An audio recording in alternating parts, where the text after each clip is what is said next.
A very good afternoon to you and welcome to our lunchtime news bulletin. I'm Katharina Chang. Let's start off with a look at your headlines. Tamil Nadu government frees 4 individuals convicted of murdering former Indian Premier Rajiv Gandhi. Student bhikkhus that were forcibly residing in the hostel of the Anuradhapura Bhikkhu University vacate the premises. 194 election complaints received. Colombia dismisses head of armed forces over tape remarks.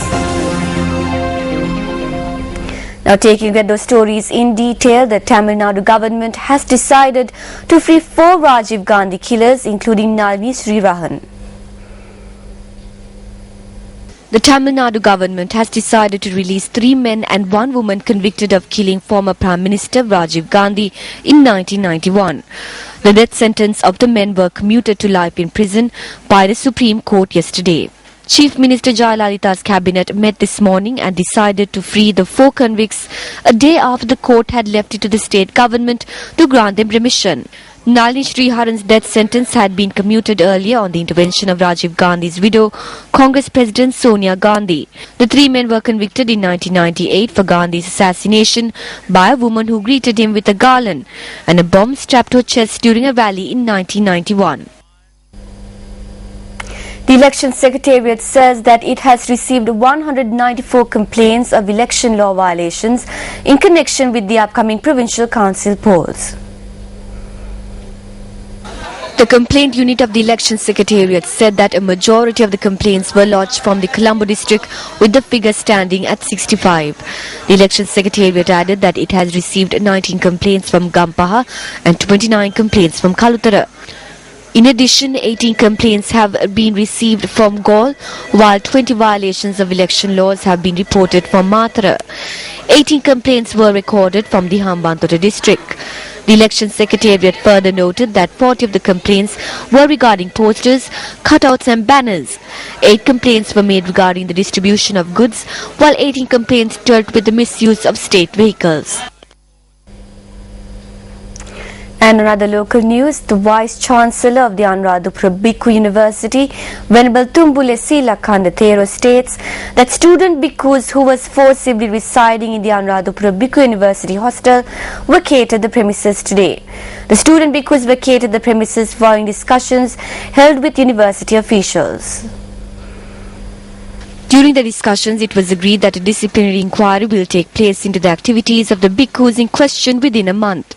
Vice-Chancellor Venerable Tumbule Silakandathero stated that as a result, the Anuradhapura Bhikkhu University will reopen on the 3rd of next month.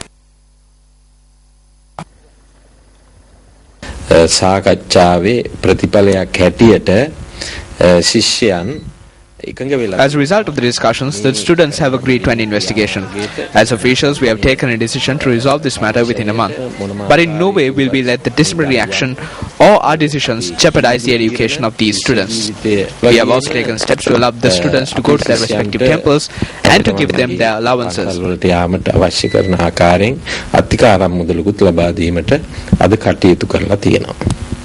April 3 වෙන විට මේ සියලුම ගැටලුවට විසඳුම ලබා දෙන බවටත් උන්වහන්සේ වෙතින් The Venerable Thero assured us in front of the DIG that all of this will be resolved by the 3rd of April. With that assurance, all of us student bhikkhus decided to leave the hostel grounds.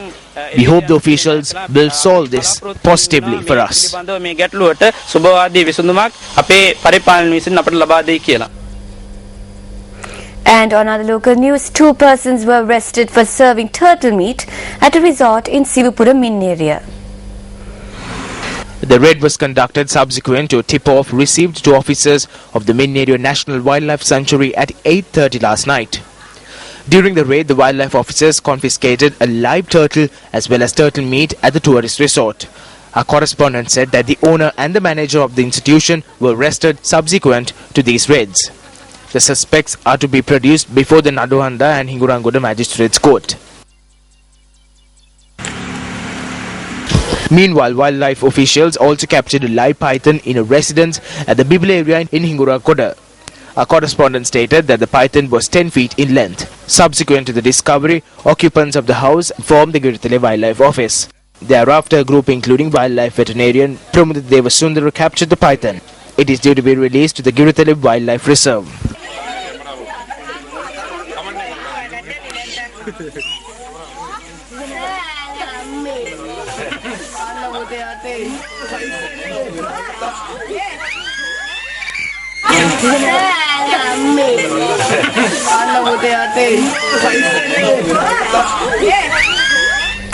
Two individuals from Dambulla were arrested for selling pesticides that have been prohibited for usage.